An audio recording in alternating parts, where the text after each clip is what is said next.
Wow, LED na. Yung cast or mags niya pares na rin dun sa Honda Click. Ganda. Meron ka na din. Meron ka na ding pindutan ng seat. Meron din power outlet, no? Bongis.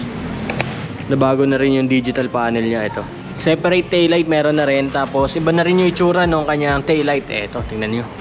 Yon, what's up guys? For today's vlog, sisilipin natin yung pinakabagong Honda Beat na version 3. Yan, nandito tayo ngayon sa may Motor Trade G Tuason. Address and contact number nila lalagay natin dyan sa screen. Yan, silipin natin kung ano ba yung nabago rito sa Honda Beat na version 3. At kung sulit ba yung dinagdag na presyo ng Honda Beat. By the way, ang vlog na ito ay dinededicate ko kay Boss Chris and kay Ma'am May. Yan, big shoutout sa inyo. Sa mga bago pa lamang sa aking channel, welcome sa inyo. Sa mga luma naman, welcome back. At sa mga hindi pa nagsusubscribe, baka naman, let's go.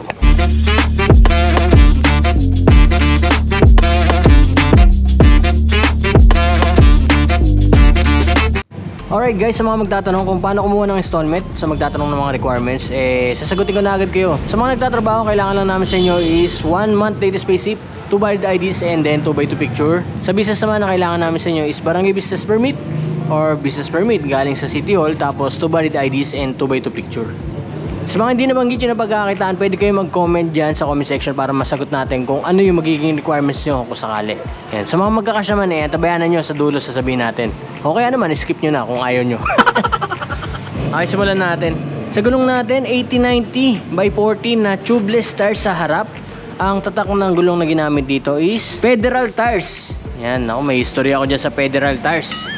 Pero try nyo muna, no, bago nyo malaman yung sinasabi ko. Pero sa experience ko sa Federal Tires is sobrang dulas nito. Pero wala namang magiging problema dyan kasi pwede nyo naman palitan yan, no? Hindi naman pag sinabing eto na yung binili mo, eto na talaga, no? Pero nasa sa inyo yan kung paano nyo susubukan. Kasi talagang, ewan ko, madulas talaga yan. Sa likod na gulong naman ay may sukat na 9090 by 14 na tubeless tires din. Kapansin-pansin natin, nagbago nga yung mags ng Honda Beat, no? Parang Honda Click na yung itsura nito, wala nga lang itong swing arm, ano? Pagdating sa braking system natin, naka single hydraulic pa rin sa harap, tapos naka drum brake pa rin sa likod or mechanical leading trailing. Yan, or drum brake para mas maikli, ano? Tatak ng pat na ginamit dito is Nissin. Yan, Nissin caliper. Kaya kung mapapansin nyo, yung pinaka front fender ng Honda Beat, iba na, ano? So mas malalim na yung pinaka kanto niya rito. And tapos, actually parang magkamukha pa rin naman, pero at least yun, yung maliit na details, nag-iba na talaga. So mapapansin pa rin natin yan. By the way guys, yung nire-review natin or wino-walkthrough natin na unit, kulay Pearl Silvestris Gray. Medyo nagloko yung ating camera. Palit muna tayo. Balik to cellphone. Yan, nabanggit ko kanina, meron itong dalawang variation, which is yung Playful tsaka yung Premium. Para dun sa Playful, meron itong 4 na kulay, which is itong gray, yellow, tapos meron ding red. Para naman sa Premium version, meron itong Arctic White tsaka yung gray. Yan. Itong nasa harap natin, itong Silvestris Gray. Yan. So, dito mapapansin natin nagbago talaga yung pinaka headlight niya tsaka yung pinaka cover nung ibabaw ng headlight niya. So, eto, yung okay din sa Honda Beat, naka LED na rin to. Tapos, yung signalize natin, syempre mag-i-stay pa rin sa bulb type. Pero wala magiging problema dyan kasi nga ito na yung pinaka main LED na. Yan. And then, napansin ko rin pala rito, no? Parang open na yung banda rito niya, unlike dun sa dating Honda Beat na nakasarado to. So ito, kitang-kita mo yung mga tornilyo sa loob, no? So ewan ko, baka dagdag sa ano yun, balance ng aerodynamics ng unit. Para naman sa cover handle niya, wala naman ganong nabago. Pero kukomment ko na rin kasi napakaganda pa rin ng itsura ng Honda Beat ngayon, no? Kumpara naman dun sa pinakaunang version. Yan, ito mas stylish na. Ito mas nagkaroon ng mga style or nagkaroon ng mga kurba-kurba yung cover handle niya unlike doon sa nauna. And take note guys, yung front fender niya is kulay black, tapos yung cover handle niya is gray. Syempre, teternohan din ng black. Hindi siya isang buo na kulay gray. Pagdating sa ating panel, andito yung pinaka-panel natin. Nagbago, ano? So, parang medyo nag-upgrade ng konti, no? Ewan ko lang. Nag-upgrade ba? Kayo makakasagot. Andito yung ating high beam indicator, signal lights, tapos yung check engine, and then yung echo. Yan, pag umilaw yan, yari kayo. Joke lang guys. Pag umilaw yan, ibig sabihin yan, tumitipid na sa gasolina yung motor at naabot nyo yung pinaka-eksaktong RPM dun sa fuel efficiency ng motor. And by the way, regarding sa fuel efficiency, nabanggit na natin, Honda claimed na meron itong 58.2 km per liter na average fuel consumption. No? Napaka-tipid nun, sobrang tipid nun, grabe. Pero syempre, magbabari pa rin yun sa bigat ng rider, lalo kung may angkas. Tapos sa traffic, and then yung kung paano ka mag-throttle. Ano. Pagdating sa mga buttons natin, nandito pa rin yung high and low beam, busina, tapos nandito yung ating signal lights or yung turn signals. Sa kabila naman, nandito yung pinaka-simple na ating electric start. Yan, sa starting system natin meron tayong electric, tapos at the same time meron din tayong manual kickstarter. Yan. Para naman sa ating brakes, itong Honda Beat meron ng combi brake system. Diba? So napakalupit nun, no? Parang pag bumeno ka sa likod sumasabay na rin ng 30% yung preno mo sa harap. Ito, pakinggan nyo ha. Hindi ko gagalawin, isang kamay lang to. Naririnig ba? Pansinin nyo guys, gumagalaw yung ano. So dahil dito yan, kung maririnig nyo, kung naririnig nyo lang naman. So yun yung ibig sabihin ng combi brake, sumasabay na yung preno nyo sa harap. Para sa ating side pockets, ito meron tayo dito. Kasi dito yung cellphone, kaso nga lang medyo alanganin kasi mababa yung pinaka cover nya, no? Kung hanggang dito yan or mismong cover nya to, papangit naman yung itsura ng motor, no? Kaya wag na kayo maglagay ng cellphone dito, pero kasya for reference. Isa pa sa nabago dito, itong shutter nya. Ay, hindi pala nabago yan, no? Ito pala yung nabago, yung pinaka pindutan ng seat.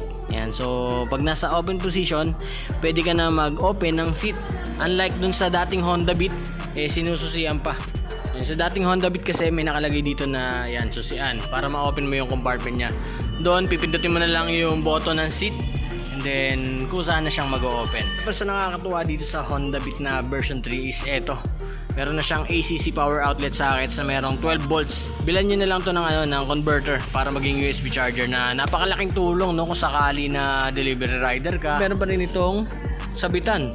Yan, helmet hook. Kaso nga lang, hindi kasya yung helmet dito. So parang plastic hook na lang siguro to. Para doon sa mga pinamili nyo.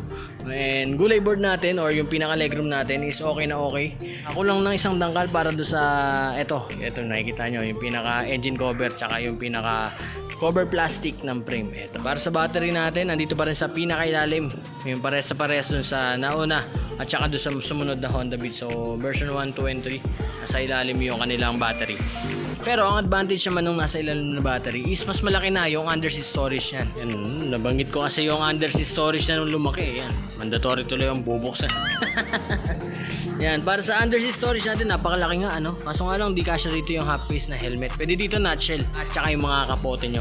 Yan, pero mas lumaki nga kumpara dun sa sinundan niyang version. Ito 12 liters na rin kasi ito Sa ilalim natin, nandito rin yung lagayan ng tools. Yan, tapos yung mga manuals, nandyan yan sa ilalim pagka kinuha niya na. At since nandito na rin naman tayo, andito yung ating tangke na mas pinalaki na rin, no? Na dating 4 liters, ngayon ay 4.2. Yan, so nabanggit ko na yung average fuel consumption, nasa 58 kilometers per liter. So napakahaba na nung pwede mong takbuhin. Lumaki na yung tangke, tapos antipid pa sa gas ng motor, no? Regarding sa engine ng Honda Beat version 3 is meron itong single overhead cam, single cylinder, 4-stroke. Nakakatuwa pa rito is naka new generation na engine na to. Tapos 110cc and then VGM FI with DSP. And syempre air cooled pa rin. Yan. Kung gusto niyo ng liquid cooled, Honda Click, ano. Ito naka air cooled pa. Pero wala namang magiging problema diyan since 110cc lang siya, hindi siya ganun kalakas. Hindi ganun kabagsik ang makina nito. Tamang chill lang, gano'n. Para sa exhaust nito, simpleng-simple lang yan, yung itsura. Bagay na bagay dun sa pinaka-itsura ng motor, no? Hindi siya na-overpower. Para sa side stand natin, nandito yung side stand natin na merong side stand kill switch. Yan, isang safety feature ng mga motor ngayon. Kung saan, pag naka-side stand, hindi siya andar. Kasi maraming nakakalimot ng side stand natin, no? Minsan, maandar na agad tayo kahit naka-side stand pa. Prone sa aksidente yung ganun. Nabanggit ko nga kanina, nandito yung ating kickstarter o manual kickstarter. Regarding pala sa shock, hindi ko nabanggit. Doon sa ating harap naka-telescopic shock. Tapos sa likod naman is naka-unit swing na single shock. Ito na rin yung isa sa nabago sa Honda Beat, yung kanyang design ng taillight. Para sa akin, mas naging simple yung pinaka-itsura nito. Pero elegante pa rin tignan, ano? Sobrang okay pa rin tignan. Kahit na mas sumimple siya kumpara doon sa version 2. Tapos, ang maganda pa rito is bukod na yung kanyang plate light, no? Sa dati kasi is magkasama na no? Yung plate light magre-reflect na lang dito. Ito nakabukod pa. Tapos, meron pang additional visibility sa gabi na reflector. Para sa seat height ng unit, meron itong 742mm na sakto-sakto sa average height ng Pilipino na 5'3". Yan, komportable seating position ito. And marirecommend ko rin ito sa mga lady riders out there. Yan. Para sa price ng unit, ang cash price ng unit nito dito sa Motor3 G Tuason is 72,390. Yan, para sa mga playful colors yan. Kung sakaling kukunin nyo siya ng installment, meron siyang down payment na 4,000. Tapos ang monthly for 3 years niya is 3,636. Ang alam ko less 200 pa to pag updated. So final verdict lang dito sa bagong version ng Honda Beat is natutuwa ako kasi ang daming nabago sa kanya. At the same time, yung kanyang yung headlight nag-improve. Tapos nagkaroon ng power outlet socket. Diba? Lumaki yung tangke, lumaki din yung underseat. Tapos yung presyo niya hindi ganong lumayo dun sa sinundan niyang Honda Beat, no? So napakakonti lang diferensya.